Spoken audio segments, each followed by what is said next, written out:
21শে আগস্টে গ্রেনেড হামলার পরে চোখ আমার একটা তো ইয়েই নাই, জাস্ট রেটিনাটা বেঁচে যায়। যে কারো যে অক্ষি করেছেন ওইটা শেষ হয়ে গেছে। উনি এইটা নিয়ে বিভিন্ন জায়গায় বলছেন ওর মতো একটা চমৎকার ছেলে এইভাবে চোখটা নষ্ট হয়ে গেল। আমেরিকা দিয়েও বক্তৃতা করেছে। আমার খুবই কষ্ট লেগেছে, ভালো লেগেছে ওনার যে আমার প্রতি এইটা আছে। বাট মানে এন্ড অফ দি ডে উনি মানুষের সমস্ত অধিকার কেড়ে নিয়েছেন। আমি ওনাকে সাপোর্ট করতে পারি না। উনি আমাকে ডেকে যদি বলেন আসো আমার সাথে, আমি আসতে পারি, আপনি ওগুলো ছেড়ে দেন, আমি আসবো। উনি তো ছাড়তে পারবেন না। ফলে এইখানে উনি আমাকে কোনো প্রস্তাব দেবেন এই উনি জানেন যেটার কোনো মানে নেই, ইনফ্যাক্ট নাই। আপনি দীর্ঘদিন কারাগারে থেকেছেন। কারাগারের 22 মাস নামে একটি বই আপনি প্রকাশিত করেছেন। শোনা যায় কারাগারের সরকার আপনাকে সমঝোতার প্রস্তাব দিয়েছে। কোন রকম প্রস্তাব সরকার আমার কাছে দেয়নি। আমি জানি এগুলো কোত্থেকে কীভাবে আসে, এরকম না। এটা হয়েছে কি জানেন, মানে আমি বলবো যে কীভাবে নেবেন দর্শক শ্রোতা বলতে পারবো না। শেখ হাসিনা এটা বোঝেন যে আমাকে এটা করে লাভ নেই। সাম্প্রতিককালে হয়েছে নির্বাচনের আগে, আমি নাম বলবো না, আওয়ামী লীগের একেবারে শীর্ষস্থানীয় নেতা কথা বলতে চেয়েছেন আমার সাথে। ভাই কথা বলবেন? বলবো না কেন বলেন, না একসময় একটু বসে, ঠিক আছে আপনি বলবেন, আমি আসবো। উনি পরে আবার ফোন করেছেন, আপনি কি কথা বলবেন আমার সাথে? তুমি কি আসছে? বলবো না কেন? না বলবেন, যে আপনি বলবেন না। বললাম আপনার কোনো মতলবের কথা থাকলে আমি বলবো, শুনবো, কিন্তু আমি তো আবার জায়গায় আছি। এরপর আর ফোন করেননি। আমি এটা বলতে চাচ্ছি, বললাম এই জন্যে যে প্রধানমন্ত্রী নিজেও মনে করেন, আমি মনে করছি মান্না যেভাবে বোঝে তাই করবে, ওকে আমরা বোঝাতে পারবো না। বা এটা তো ধরেন সত্যি কথা, আমি আওয়ামী লীগের সাংগঠনিক সম্পাদক ছিলাম। আজকে আওয়ামী লীগের almost the second man Obaidul Quader 2 বার আমার সাথে ডাকসু নির্বাচন করেছেন। উনি হেরেছেন জিতেছেন, বা আমি হেরেছি জিতেছি, ওইটা আমি বলছি না। আমরা ভালো বন্ধু ছিলাম, মানে we are going parallel almost.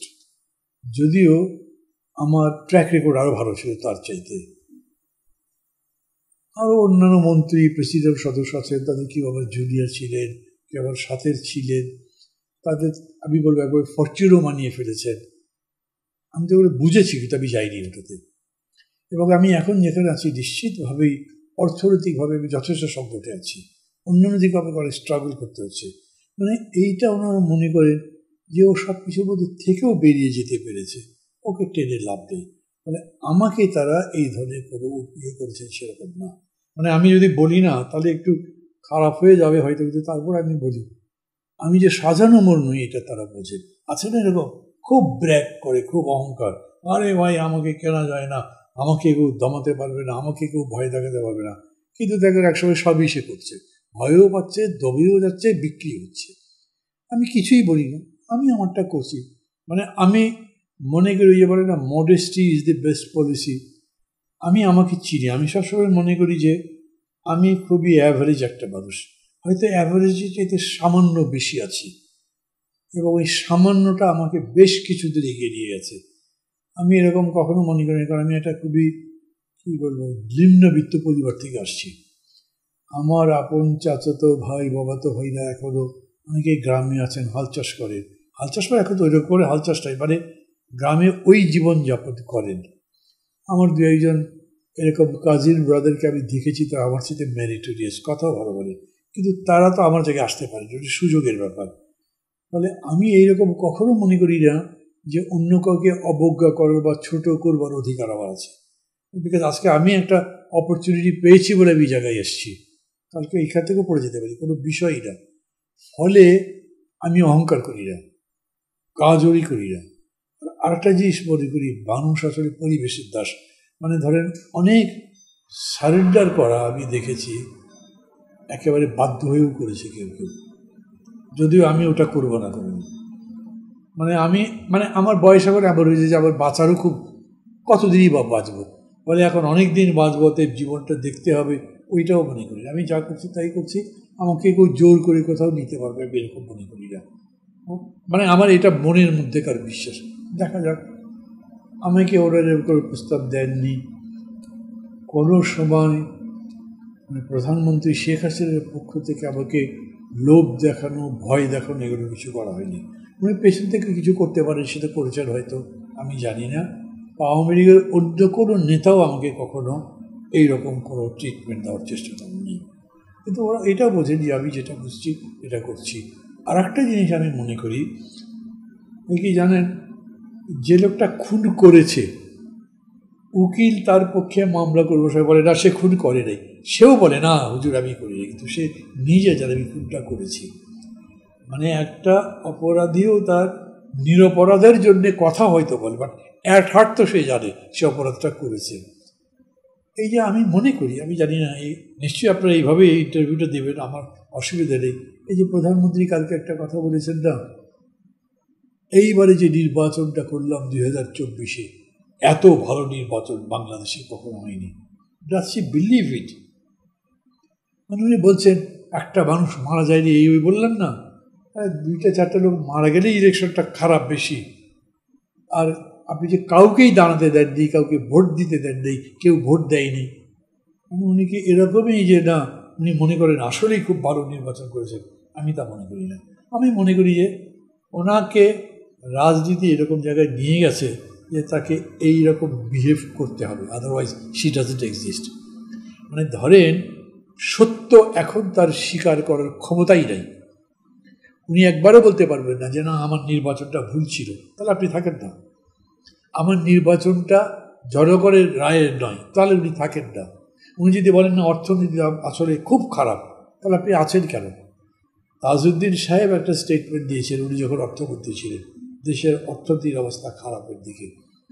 Sheikh Mujib তাকে বলেছেন, তাজউদ্দিন অর্থমন্ত্রী হিসেবে তুমি এই স্টেটমেন্ট দেওয়ার পরে তোমার কি অর্থমন্ত্রী থাকা উচিত? তাজউদ্দিন সাহেব তো থাকেন নেই। ফলে কোনো রকম দোষ এগুলো স্বীকার করার, কোনো রকম ভুল স্বীকার করার জায়গায় এই সরকার নাই।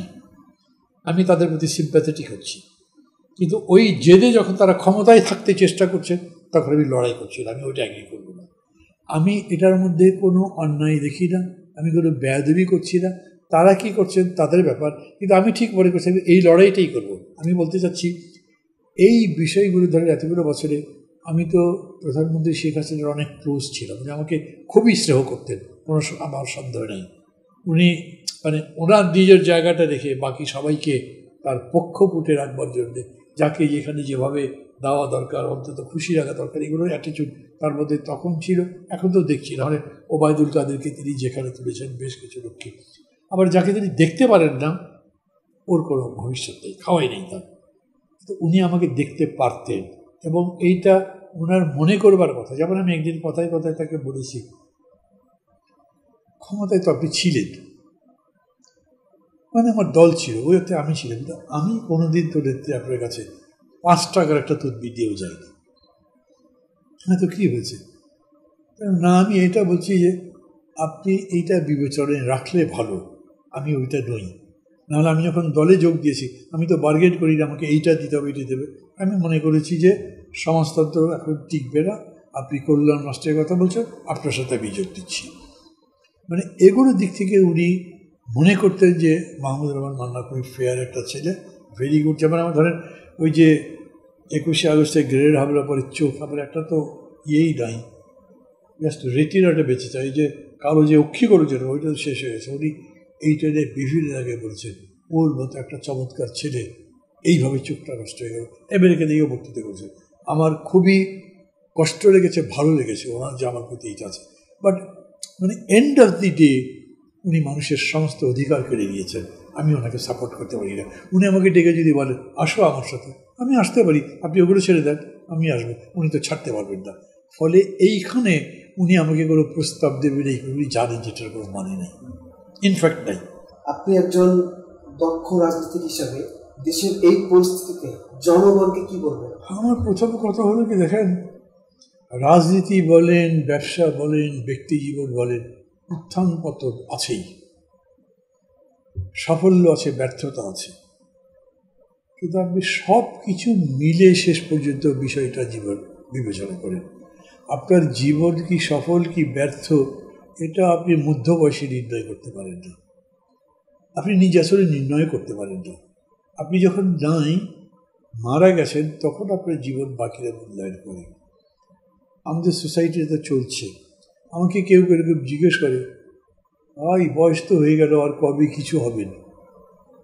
আমি তাদের বলি যে দেখেন, আমি আমার এই বয়সে আমার খুব বড় দল নয়, কিন্তু দেশের অনেক মানুষ আমাকে চেনে এবং ভালো জানে, এটা আমার কাছে বিরাট পাওনা। আমি এমপি মন্ত্রী হবার ওই ধান্দা করলে তো আমাকে জিয়া রহমান সাহেব থেকে শুরু করে আমি বিভিন্ন অফার পেয়েছিলাম, আমি যাইনি। আমি মনে করি যে ওইটা ওই ছোটো বিষয় দিয়ে এটা হয় না, যদি রাজনীতি করি। আর আমার যদি চিন্তা এটা থাকতো যে যেভাবেই হোক টাকা বানাবো, সুখে থাকবো, এনজয় করবো, তাহলে ব্যাপারটা ভিন্ন ছিল।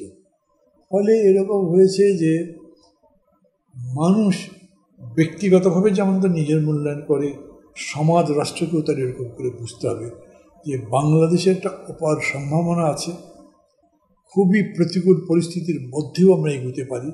এই পরিস্থিতি যদি অনুকূল হয় আমরা একটা বিস্ময়কর দেখাতে পারব। হ্যাঁ ঠিক আছে, পারিনি, এতদিন পারিনি। 7 জানুয়ারি যেটা গেল, মানে মূল্যায়নটা কি?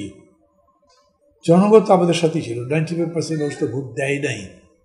এখন তারপরে কেউ যদি বলে কিন্তু জেতের দায়িত্ব ভাই, ওরাই তো আছে, সেটাও সত্যি। এখন এই জেতার জন্যে হয়তো আমাদের অপেক্ষা করতে হবে, আমরা স্ট্রাগল করতে হবে। আমি বিশ্বাস করি আমরা জিতবো, চিরজীবন থাকবেন না, এই ব্যাপারটাই পুরো বদলাবে। নৈতিকতার, রাজনীতির, অর্থনীতির, সমাজের মধ্যে যে চূড়ান্ত অবক্ষয় ধ্বংস হয়েছে এগুলো রিভাইভড হবে। আর লেনিনের একটা কথা আছে, উনি বলেন, মানে আমি ইয়েতে দেখেছি যে শান্তিপূর্ণ বিকাশের 100 বছর, আন্দোলনের 1 বছরের সময়। মানে উনি বলতে চাই খুব অল্প সময় মানুষ অনেক কিছু বোঝে যায় যখন আন্দোলন হয়। তো আমাদের দেশের মানুষও এই আন্দোলন যতখানি হয়েছে তাতে তার প্রত্যয়ই হয়েছে এটা খারাপ, এখনও মানুষ তার সাথে নেই। আমি এখনও বলছি এই 95% থেকে 0.5%ও গভর্নমেন্ট নিতে পারবে, বরঞ্চ ওদের অবস্থা আরও খারাপ হচ্ছে। হ্যাঁ, আমাদের কষ্ট হচ্ছে, হয়তো জিনিসের দাম বাড়তে যাই হচ্ছে, সরকার দুঃশাসন চালাচ্ছে, এটার অবসান হবে, এটা আমি বিশ্বাস করি। এবং আমি মানুষকে ধৈর্য ধরতে বলবো, সাহসী হতে বলবো, অগ্রণী হতে বলবো। আমরা জিতবো একসময়।